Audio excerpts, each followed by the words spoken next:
an experiment about optical ray phenomena.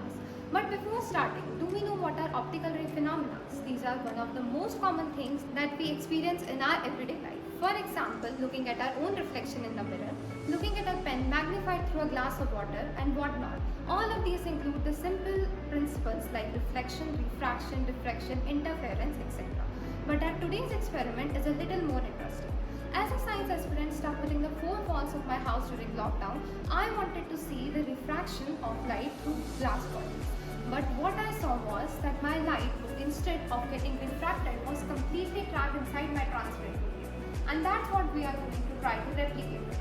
So moving on to our apparatus, we see that here we have soap solution as a denser medium inside a glass bottle and a razor head. Now, when I keep my light at 0 degrees to the normal, I see that my light go undisturbed, straight.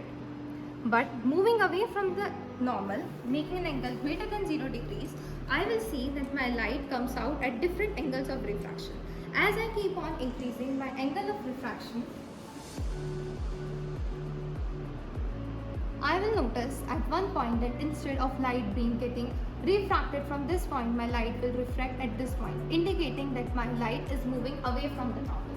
A point comes where my light comes 90 degrees to the normal, and at this point the angle of incidence is known as the critical angle. Now notably, moving a little further than the critical angle, when my angle of incidence becomes greater than the critical angle,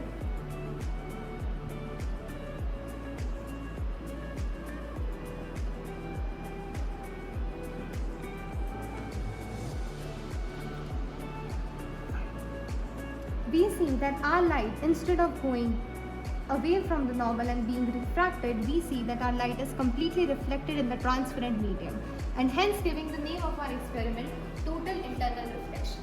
Hereby we conclude that total internal reflection occurs within two circumstances. Number one, when our light goes incident from denser medium to the rarer medium, and when our angle of incidence is larger than the critical angle. Now, this concept have many applications in our real life. For example, we use it in endoscopy.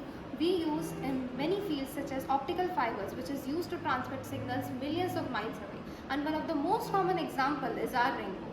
That is the boon and miracle of science. Thank you all for paying attention.